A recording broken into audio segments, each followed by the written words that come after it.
అలాగే శివశక్తులు ఇక్కడ పోతరాజులు చూస్తే మాత్రం మీ అందరికీ దిమ్మ తిరిగిపోతుంది. ఎంత మంది ఉన్నారంటే ఈసారి మాత్రం చాలా ఎక్కువ మంది ఉన్నారు. అండ్ ఇక్కడ అన్ని సవలతులు మంచిగా ఉన్నాయి. ఇంకో విషయం ఏంటంటే ముందుకెళ్తే అక్కడ ఫస్ట్ ఒక స్టేజ్ అనేది కనిపిస్తుంది. స్టేజ్ మీద ఒక సంఘాలకు సంబంధించిన వాళ్ళంతా ఉన్నారు. ఇక్కడ సైడ్ చూస్తే వాటర్ ఉంటుంది. ముందుకెళ్తే అందరూ పోలీసులు మాత్రం కట్టుదిట్టంగా అయితే ఉంది. గోల్కొండ కోట అంటే అసలు ఈ ఆషాఢ మాసం వచ్చినప్పుడే ఇంత సందడిగా ఉంటుంది. ఎక్కడెక్కడున్నో జనాలంతా ఇక్కడికి వచ్చి బోనాలు చూడడానికి చాలా ఉత్సాహపడుతూ ఉంటారు. ఇక్కడోళ్ళే కాదు, తెలంగాణే కాదు, ఆంధ్ర వాళ్ళు కూడా బోనాలు అంటే చాలా ఇష్టపడుతుంటారు. కొంతమంది అయితే బోనాలు చూడటానికే ఎక్కడెక్కడి నుంచో వస్తున్నారు. గోల్కొండలో అస్సలైన ప్లేస్కి వచ్చేసినాం. మధ్యలో ఉంటుంది. ఈడ గనక ఎవరన్నా గట్టిగా అరిస్తే పైన దద్దరిల్లుతుంది. ఇక్కడ నుంచి బోనాల సౌండ్ అంటే ఇక్కడ డిల్లం బల్లం దప్పులతో సౌండ్ తోటి ఇక్కడ మోగితే అక్కడ అమ్మవారు కదిలి వస్తుంది. సో అలా ఉన్నాయి బోనాలు ఇక్కడ.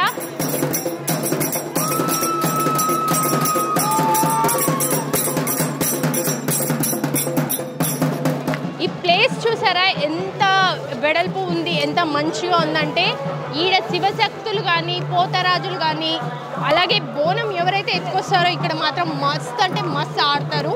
ఇక్కడ ఆడడానికి అయితే మంచి ప్లేస్ అని చూడండి, మీకు అర్థమైపోతుంది. ఇక్కడ నుంచి బోనాలు మనకు క్లియర్గా కనిపిస్తున్నాయి చూడండి.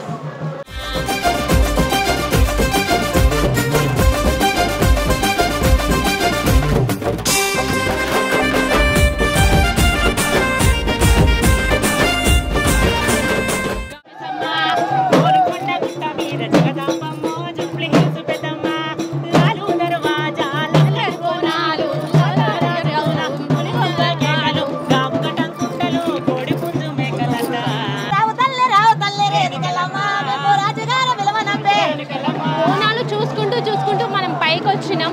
ఇక్కడ నాగమ్మ దేవత ఉంది, చాలా పవర్ఫుల్. ఈ అమ్మ దగ్గర ఏం మొక్కుకుంటే అది జరుగుతుంది. ఇక్కడ కొబ్బరికాయలు, పూలు ఇవన్నీ చూస్తే మీకు ఏమర్థమవుతుందంటే ఎంతమంది జనాలు ఇక్కడ మొక్కి తర్వాత అమ్మవారి దగ్గరికి వెళ్తారు. మరొక్కసారి మనము అక్కడికి వెళ్ళి చూద్దాము ఎలా ఉంది అని.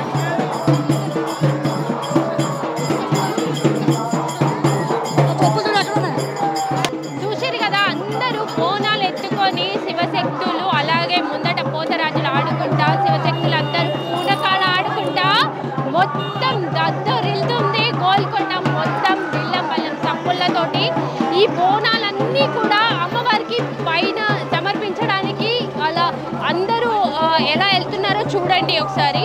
పైకైతే దారి ఇదే. బోనాలు ఎత్తుకొని ప్రతి ఒక్కరు కాలి నడకన అమ్మవారి దగ్గరికి వెళ్తున్నారు. అంటే అమ్మవారి శక్తి ఎంత గొప్పదో మీకు అర్థమవుతుంది. ప్రతి ఒక్కరు కూడా ఇక్కడ కింద స్టార్ట్ అయినప్పటి నుంచి ప్రతి ఒక్కరు కాలి నడకన వెళ్తున్నారు. ఎంత కాలుతున్నాయో తెలుసా కాళ్ళు. అయినా కానీ అమ్మవారి మీద ఉన్న శ్రద్ధతోటి భక్తితోటి భక్తులందరూ అలా వెళ్తున్నారు. అలాగే దిగమోగుకుంటా ఆడుకుంటూ పాడుకుంటూ వెళ్ళడం అంటే ఎలా ఉంటుందంటే చూడండి ఒకసారి ఎంత బాగుంది అనేది.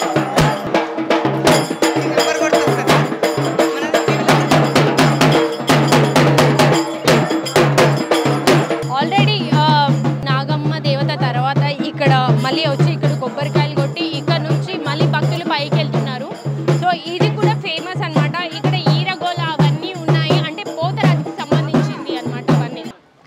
ఇక్కడ ప్రతి ఒక్క మెట్టుకి బొట్లు పెట్టారు. ఎందుకంటే వాళ్ళ నమ్మకం ఏంటంటే ఇక్కడ బొట్లు పెడితే మాత్రం కంపల్సరీ వాళ్ళు కోరుకున్నది జరుగుతుంది అని ఎప్పటి నుంచో ప్రజలు నమ్ముతున్నారు. ఇక్కడ గోల్కొండ దగ్గర ఇదొక ప్రత్యేకత అని చెప్పొచ్చు.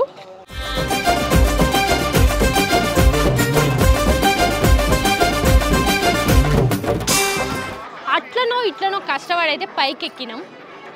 ఇక ఈడ చూస్తే మాత్రం మొత్తం బ్లాక్ అయిపోయింది. మినిమం లోపలికి వెళ్ళాలంటే ఒక 3 hours 4 hours అయినా పడుతుంది. ఎట్లా ఉన్నారంటే జనాలు చూస్తే అర్థమైపోతుంది మీకు. ఫస్ట్ రోజు కాబట్టి ఇలా ఉన్నారు.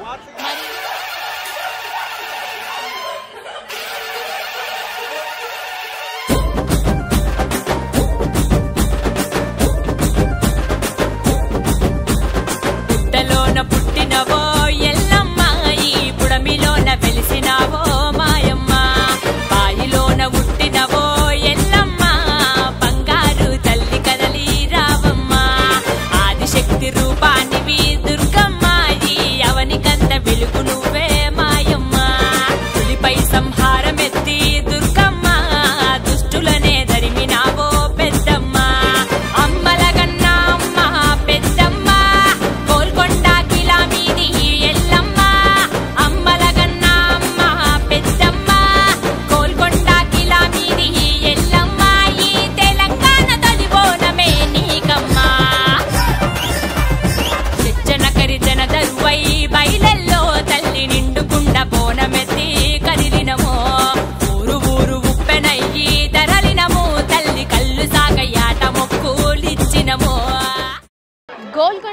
ఆషాఢ మాసం బోనాల సందడి ఇది. మరి మీ అందరికీ నచ్చితే కనుక కామెంట్స్ చేయండి, అలాగే షేర్ చేయండి, సబ్స్క్రైబ్ చేసుకోండి. Thank you so much.